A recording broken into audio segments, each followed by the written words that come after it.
So today on Endures, I am honoured to be joined by Les Moir. Now, Les is the founder of ROI Intelligence, and Les and I share similar passions for business owners to have freedom and not become the bottleneck, but we come about them from slightly different angles, or probably from very different angles, actually. So, Les, thank you for joining me. It's an absolute pleasure, Suzanne. Love talking about business, love talking about founders, and because again, I think it's probably through experience we end up feeling some of those things, and then when if we're able to help people through that, we understand it as an entrepreneur, as a business owner, and especially founders. It ends up changing how we live, and sometimes it ends up being a lot of pressure, and it's lonely at the top. So Mhm. love talking about this and how we can help our colleagues. Yeah, we teach the things we need to know. And also, when I read things like around removing yourself from being the bottleneck or creating that freedom, I just have this sigh of relief because I know that I was at that phase in my clinical business of being the bottleneck, and it's just exhausting and heavy and lonely. So, tell me a bit about your journey and how you came to doing what you do. It's been a long journey. Like, if we start right at the start, my parents were quite entrepreneurial, but they had quite a lot of failures in their businesses, and I ended up doing the same thing. There was quite a few problems understanding, and when I eventually got mentors and coaches, etc., I realized that there was a whole lot of different things, skills, business skills that I didn't understand and I didn't work because I don't know if Michael Gerber's book, right, The E-Myth, talks about the technician, the manager, and CEO, the yeah. um, so the business builder basically. And what I realized was that I didn't have those skills, and then I went out and learned them. And long term, so stepped forward quite a few years, and I had some great teachers along the way.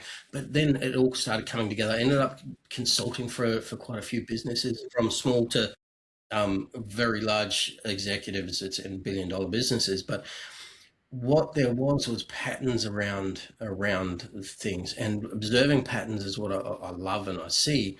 But then putting them together, understanding that quite often it was the inability to step away from the business, because what ends up happening is while we're trying to grow, a lot of the responsibility comes on us.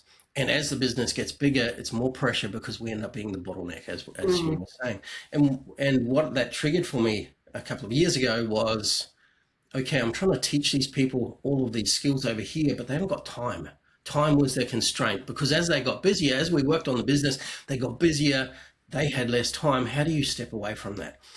And then the age of AI came in, right? AI has been around for quite a long time. It's been around since the 70s, but the abilities of it has come in and stepped in the last couple of years.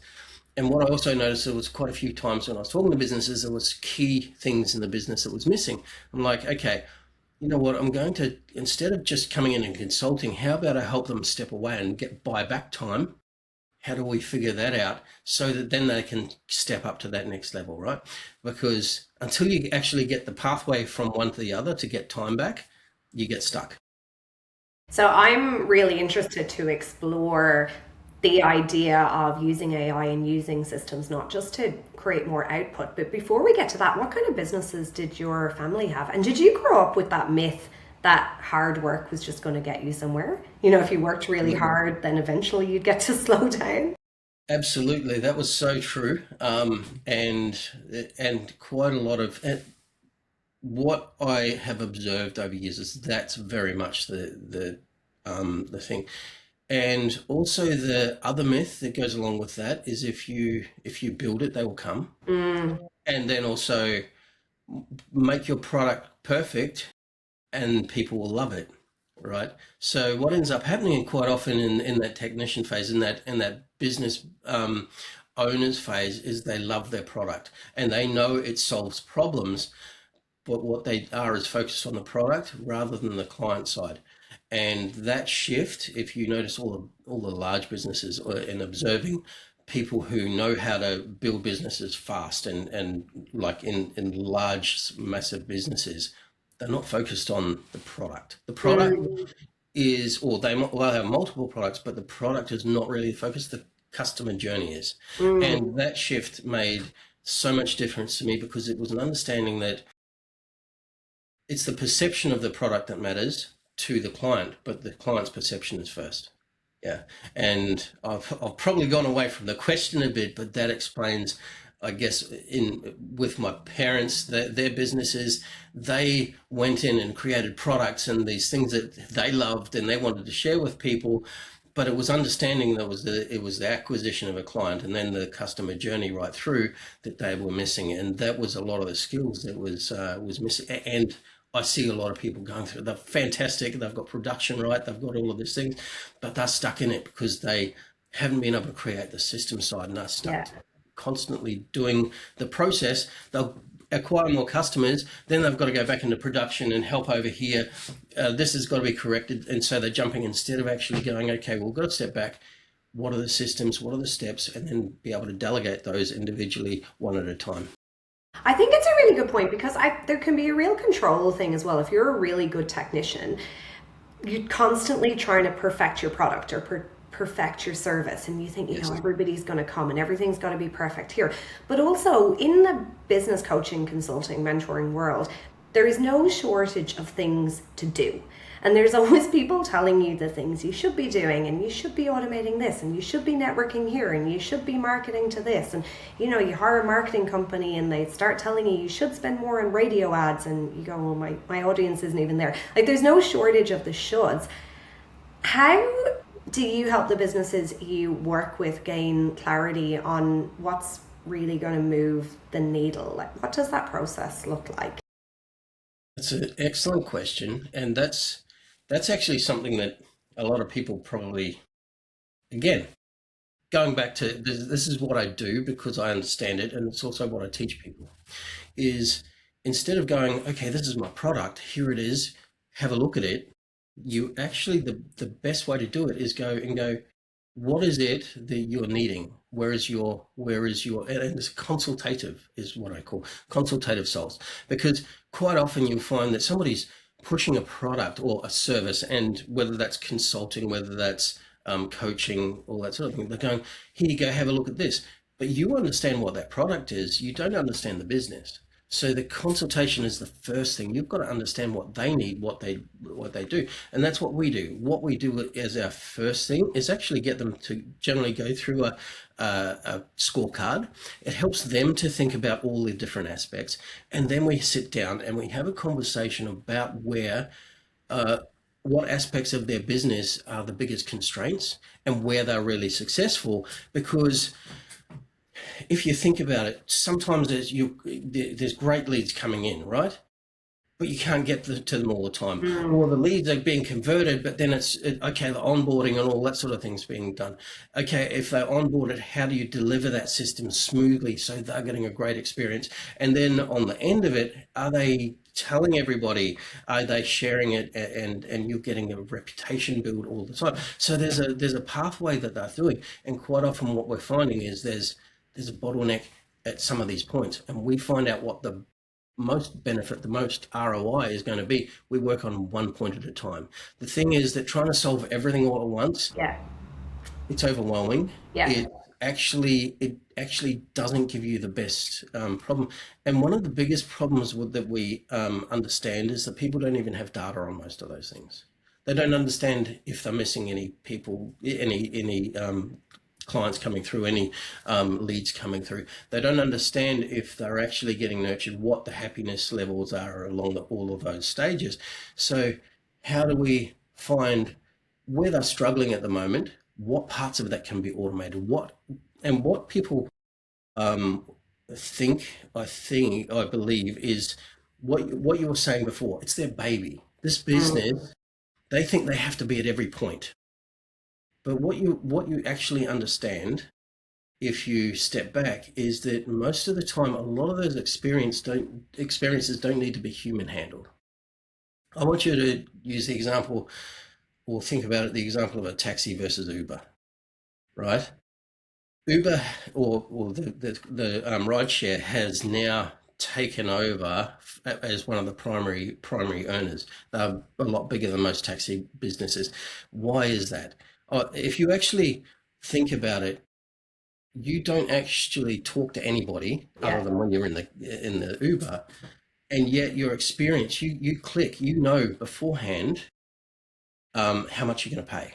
You Yep. know, when you actually accept, you're looking and you're watching that car come towards you, and then you hop in the car. You know who you're talking to. You've got a sense of security, and you know how long it's going to take to get you to where. I was on the way to the airport. I knew I was going to be on time. There was a lot of changes, and if you actually consider that, what they've done is they've found all the points along the way, and they've solved them and given the customer experience to the client who's on the phone, and yet nobody's talking to them, and the client's happier.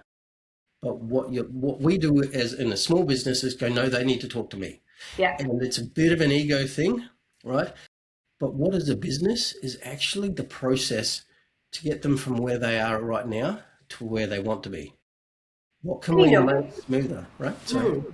No, yeah. no, the taxi thing is funny because I mean, I have gotten, I'm sure this has happened to you before as well. I have gotten taxis and I've had to direct them. And I'm sitting in the taxi thinking, Sydney, going, why am I directing you to Erskineville? It is We're costing not me doing your job for more you. money than an Uber. If I got in an Uber, I could just put in the address and I know I'm getting there. Uh, Hello? Is this not your thing?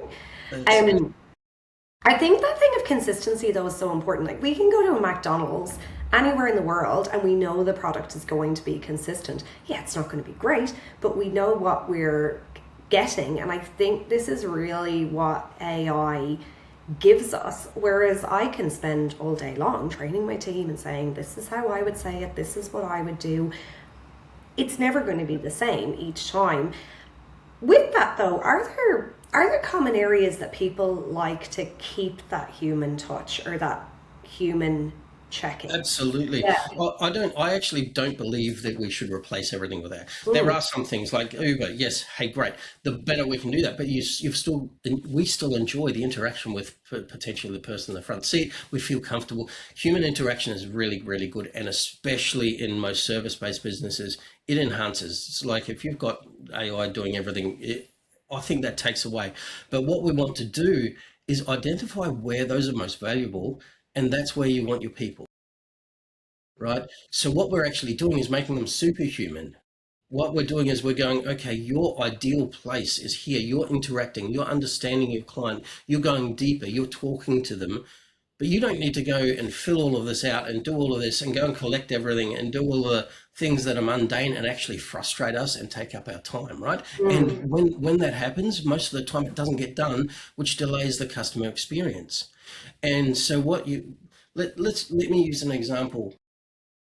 When you onboard a client, okay, one of the worst, or when you actually sign up a client, so when they first pay, right, is one of those pain points that a lot of people don't think about.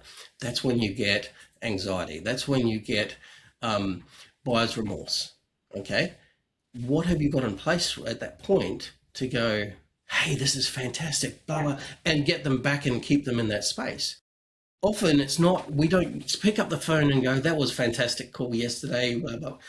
What we do is we just assume, and then the next point when we talk to them is the first meeting or whatever it might be. How about we put something that's automated that celebrates that for them, helps them through that, and gets them back on top? But those are the points where we can automate things that actually just take away. You talked about McDonald's, and a lot of people go, oh, well, they're in the back end, all of that order is right. They can get managers to deliver burgers.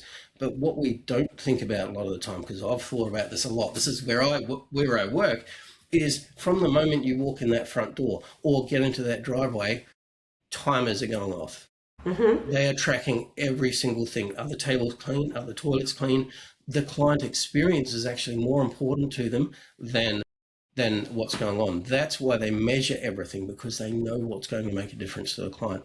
And yet in small businesses, we forget all of that and we go, yeah, we're over in the production of making the burgers, right? So we've got to go, how is the experience from the other side? And that's where we sit and go, you've got to think about that. You've got to make that part of your systems. And what you were saying is when you're getting busy, what we do is we take away the parts that don't need you to be there. And then we go, now you've got more time to breathe, more time to focus on your client. Yeah. Is there a size or type of business that works better, or that you tend to get better results with? Because my perception is, I mean, my clinical business, we have a team of over 20. It is reasonably easy for me to get things done, right? Like a smaller business, it's super easy to get things done because people osmose things from you. I speak to people at corporate and I read things on the productivity paradox of AI and, the productivity crisis that we have.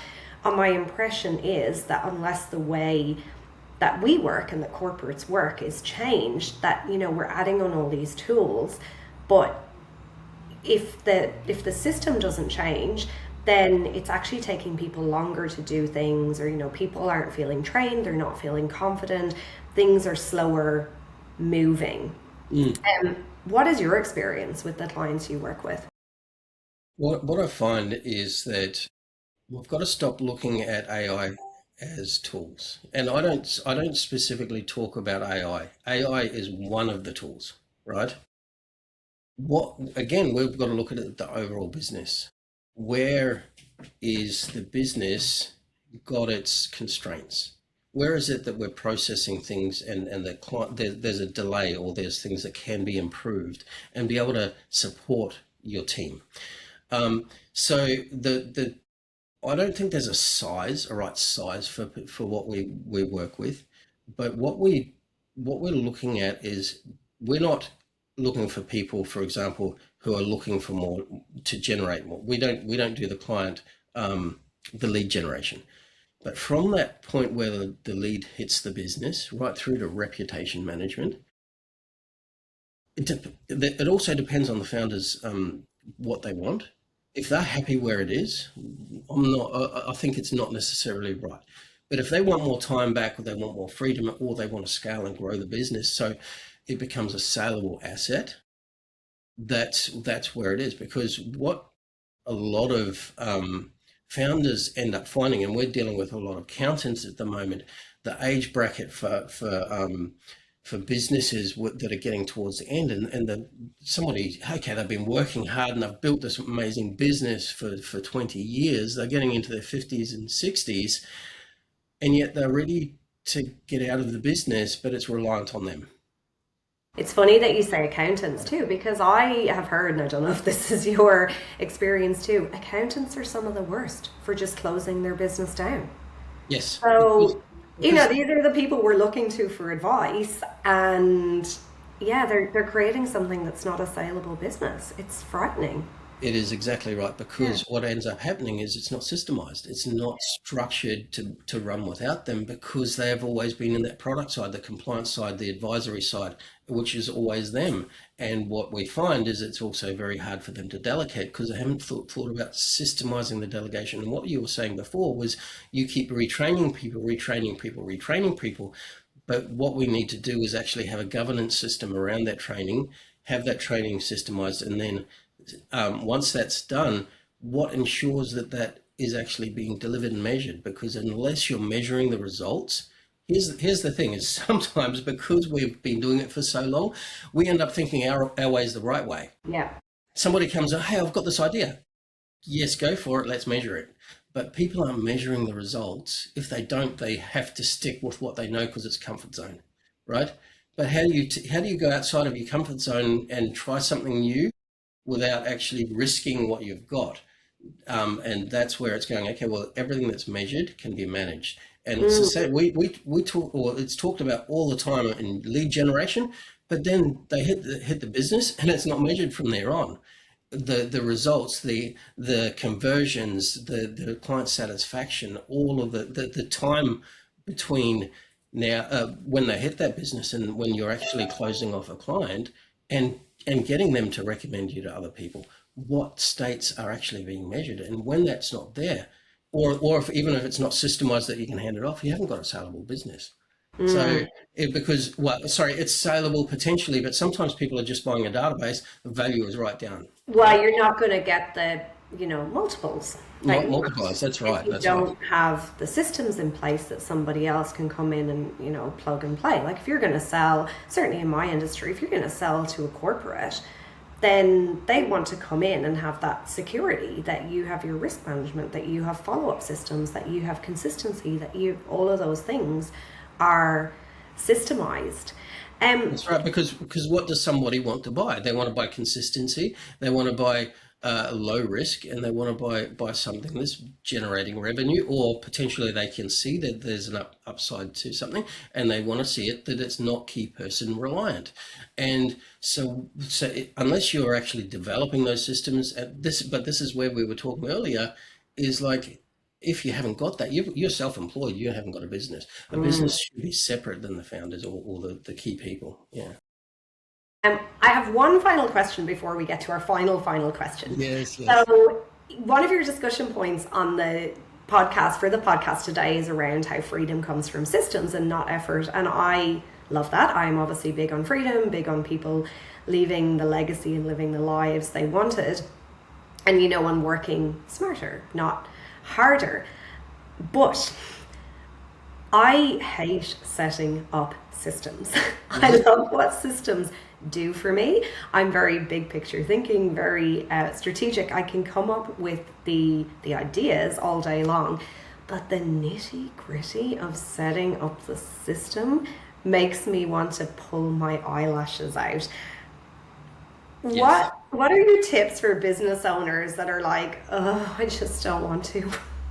I know I should do this, but I don't want to. I know what my strategies myself are obviously thinking where I want to go, and yeah, but I'd love to hear your take on that. I think it's a really, really good question. And like anything else, do you do your own accounts? Yeah, that's Um, delegation, right? Like you can be good at it, but it doesn't mean you have to do it. I think that's a huge, you want to understand it, yeah, right? yeah. But here's the point: is you're good at what you do. Why are you trying to be everybody in your business? Mm-hmm. And so what we think is either we have to hire somebody or we have to do it ourselves. Sometimes we go, and this is where my business is called ROI Intelligence for a reason, is we're going, what is your return on investment? Are you going to hire somebody who's going to come in and set up systems, or are you going to, but what we do is go, okay, use us as a partner, Yeah. right? And we go, we consult you, and then we come back with something that fits. We've actually got most of our things modular simply because it's simple and it makes it a lot cheaper for Mm. a client. If we were, it's going to cost 10, 20, $30,000 to set up some simple systems for a small business, small, medium business. Well, we've got modular systems we plug and play, but then the support behind it. So you're not thinking about the system. You shouldn't be thinking about the system. Yeah. You should be going, okay, this is where we want to go. This is where we are. What's Mm. this pathway in between? And then you go, we've got somebody that handles that for us, Yeah. right? Perfect. Because, and that's whether it's us or someone else, what you should be doing is going, how do I get to that place where everything's systemized? I'm focused here. This is my highest value. I should be strategizing about how to grow, how to do all of these things. But also I'm doing all of these things. How do we systemize those to take that off my plate so we can focus here? And what we do is we only ever come in and, not one thing, but at the most three, right? But normally we talk about one thing. We get something right. We get return on investment in that. Then it's paying for the next thing we do. Mm. Right. So if you've got a partner who's helping you systemize things, that's what you should be doing. And it's like doing your own accounts. How long would you be sitting at home doing it? What you want to be buying back your time, so you're using it in your highest value. So you look at either aligning with somebody who you're engaging and delegating, because that's business. If we're trying to do everything ourselves, it's just more and more, and you become bigger, a more of a bottleneck, a point in the funnel. What you want to be doing is taking that funnel away from you and putting it somewhere else so it flows. Yeah. I think that's so important, and that's the ROI piece too, right? Like investing 10, 20, 30 grand, sometimes it sounds like a lot, but the cost of hiring somebody, or the cost of your time, or the cost of your health, or the cost of your freedom, or the cost to your family, like all of those things have such a hidden or not hidden costs to them that it's really important we consistently realize. So it sounds like you And take. sometimes we think about them, sorry, as a cost Mm, instead of an investment. a Because hundred percent. what's it going to be? What's that going to give you back? Is it better conversion? Is it better? And if it's already paying for itself. So if Yeah. you're investing in something that's a multiplier itself, if it's getting more reputation, there's a whole lot of circles, and that's what we talk about initially, because it's about going, what is going to be your best return on investment, right? Yeah. Rather than a lot of people are looking at AI tools at the moment, even your chat GPTs and they're using them as tools, Mm. but that's just more on you. You're doing things 100%. faster. You're creating more output. You got all these 70% done things, and you're like, did I need this? Like, Yes, yes. yeah. And if you're looking at the long term, like you said, it's an endurance race.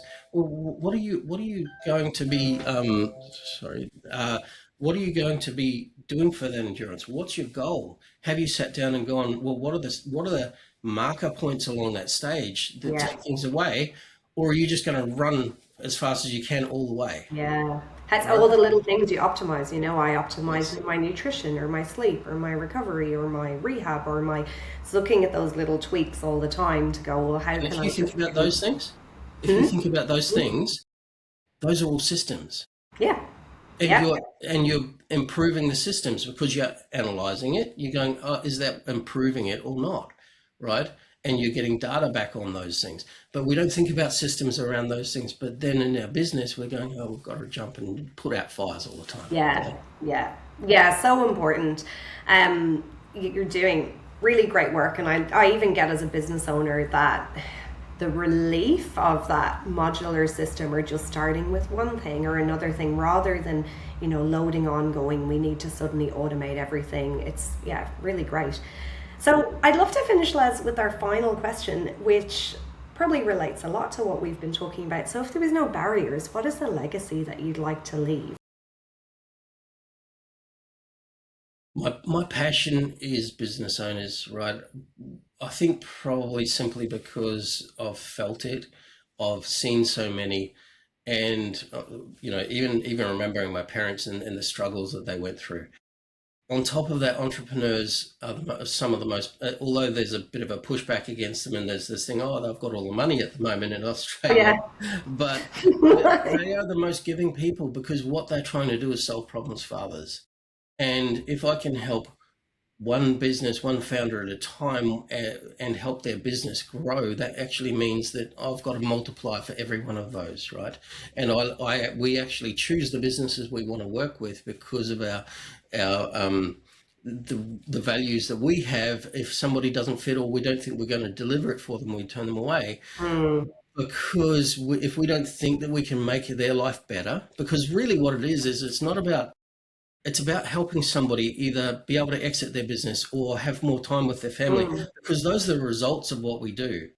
Yes, we're working over here, but if we can help a founder help more people, and in the end, they can actually be able to give more to charity or be able to be spending time in their community. That's what my final aim is, right? And all our team is trying to go, okay, well, let's take this pressure off you, so we can pull it over here, and we come back and hand you something that's just works, because if we can do that for them, that changes their lives. And that's my passion. That's the legacy I want to leave, basically. And like, people think it's all about money. It's the opposite. Most entrepreneurs don't get into business of money, and then they end up getting stuck, and it's the opposite of money because it's just pressure. But they yeah. still want to help their clients. That's why they don't go back. So yeah, It's the capacity to impact more people, that's exactly. whether it's your community, whether it's the service you're giving. It's if you get into it just wanting the money, you're not really going to be very successful. You're certainly not going to be particularly fulfilled. But yeah, it's finding what you Well, value and that's exactly right. And around that discussion, most people think, oh, businesses are all about money. If they were, they wouldn't get clients. They have to provide more value than the client's receiving, and definitely. that's where we generally help people and walk people through that. How are you wanting to help you or add more value to your client at each step? And Yeah. that's the way that entrepreneurs generally think, and that's why they, that's who we want to work with. Yeah. Yeah, beautiful. Well, I love that. That was such a great conversation. Thank you, Les. I will put your links in the show notes. So if anybody would like to connect, please reach out to Les. Yes. And yeah, it's been lovely speaking to you. I'd love to have a conversation, whether we work together or not, but at least a better understanding, because that's like I said, my passion.